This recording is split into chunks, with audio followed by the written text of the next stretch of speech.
Did you know that without a real ID, you might literally be turned away from boarding a domestic flight or entering a federal building very soon? It's a massive shift in how we travel and navigate federal spaces. Welcome to This Explainer. If you live in Maryland, consider this your ultimate step-by-step guide to understanding the Real ID mandate, the debates surrounding it, and exactly how to get yours smoothly and efficiently. We're going to break down everything you need to know straight from the official Maryland Motor Vehicle Administration blueprints and policy sources. Okay, let's dive into this. Today we're covering 1. The Real ID mandate, 2. Security versus privacy concerns, 3. Checking your Real ID status, 4. The Core 4 documents, 5. Navigating the MVA visit, and 6. Mobile IDs and the future. Section 1. The Real ID mandate, origins, and federal requirements. To really grasp why this document is becoming an absolute must-have, we have to look back a bit. The push for standardized security measures for state IDs isn't actually a new idea at all.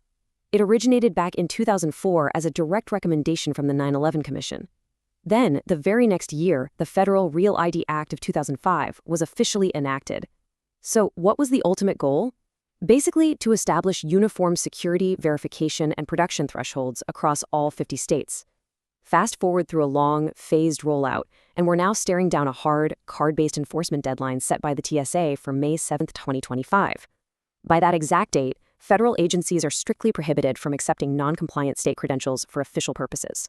Here in Maryland, the Department of Transportation Motor Vehicle Administration, or M.MVA, has been pushing incredibly hard to get everyone ready for this. Thanks to massive ongoing administrative campaigns, they've updated over 4.7 million credentials. That actually brings Maryland to an amazing 99% compliance rate among active drivers. But hey, if you're in that remaining 1%, or maybe you're a brand new resident, you really need to pay close attention to this guide so you aren't caught totally off guard at the airport. Section 2. Security versus privacy concerns. The debate surrounding the mandate.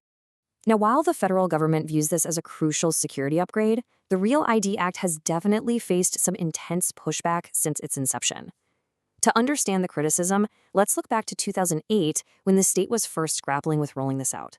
Cindy Boersma, who was the legislative director for the ACLU of Maryland at the time, strongly condemned the mandate.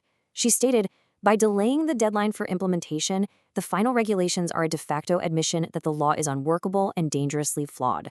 Under the guise of making us safer, it makes us less secure." And that quote perfectly captures the core fears held by civil liberties and privacy advocates. The ACLU argued that the Real ID essentially creates an unprecedented de facto national ID card. They warned that it mandates this vast network of interlinking state databases filled with enormous amounts of personal information, things like social security numbers and birth certificates. And they argued this exposes residents to heightened risks of identity theft and data fraud. Furthermore, they pointed out that the required machine-readable zone on the cards creates a digital fingerprint, which could potentially allow the government or the private sector to track Americans' daily activities and movements whenever the card is swiped. On the other side of the debate, however, the federal framework insists these measures are strictly about domestic security. By establishing uniform security and production thresholds, the federal government ensures that the identity and lawful status of the cardholder have been explicitly, thoroughly verified against federal databases.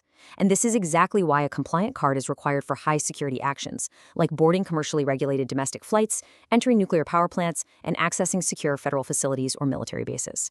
The core logic here is that standardizing the ID prevents fraudulent credentials from being used to bypass those critical security checkpoints. Section 3. Checking your Real ID status. Are you fully compliant? Let's pivot from the high-level policy debate to the practical reality of what you need to do right now. Now, what's really interesting about this is how simple the visual check actually is. Seriously, take out your Maryland driver's license or ID card right now. Look in the upper right corner. Do you see a secure digitized star? That star is the universal symbol indicating that your credential is Real ID compliant.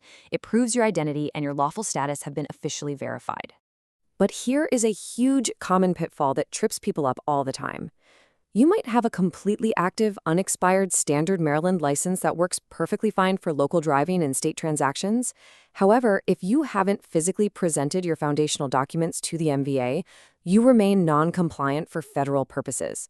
So just remember, having a valid license does not automatically mean you have a Real ID. Section 4. The Core 4 documents, your checklist for the MVA. If you do need to upgrade, you absolutely cannot show up empty-handed.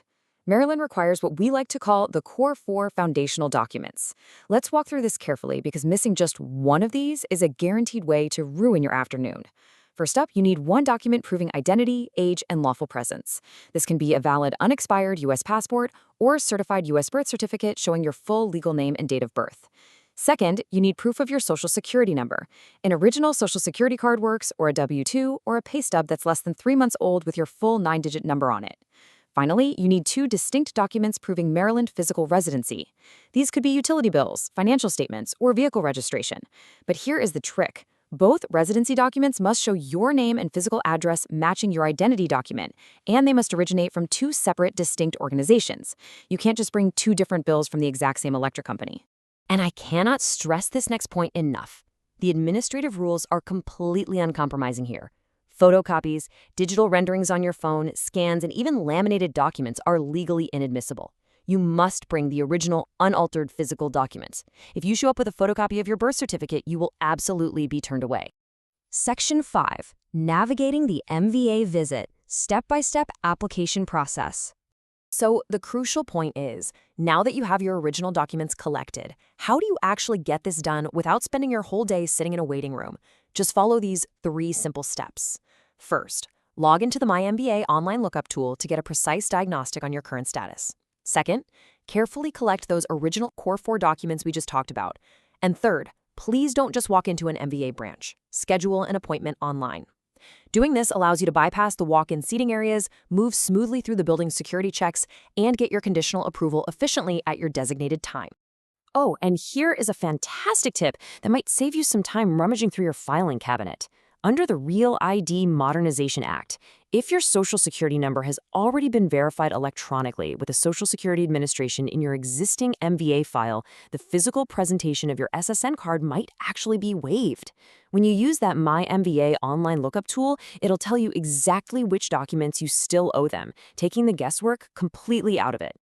Section 6. Mobile IDs and the Future. Digital Credentials in Maryland.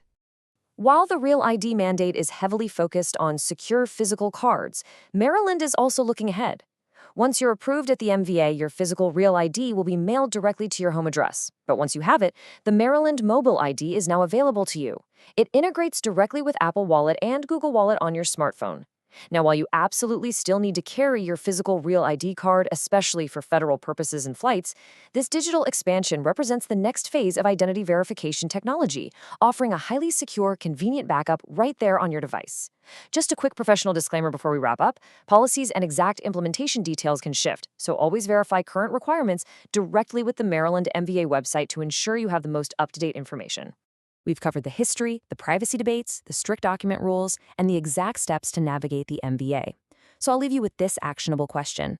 Is your physical ID compliant with that digitized star? And just as importantly, does your MyMVA online account reflect your true status right now? Don't wait until you're standing in the TSA line to find out the hard way. Check your wallet, log on, and get your Real ID sorted today. Thanks for joining me on this explainer, and keep on learning.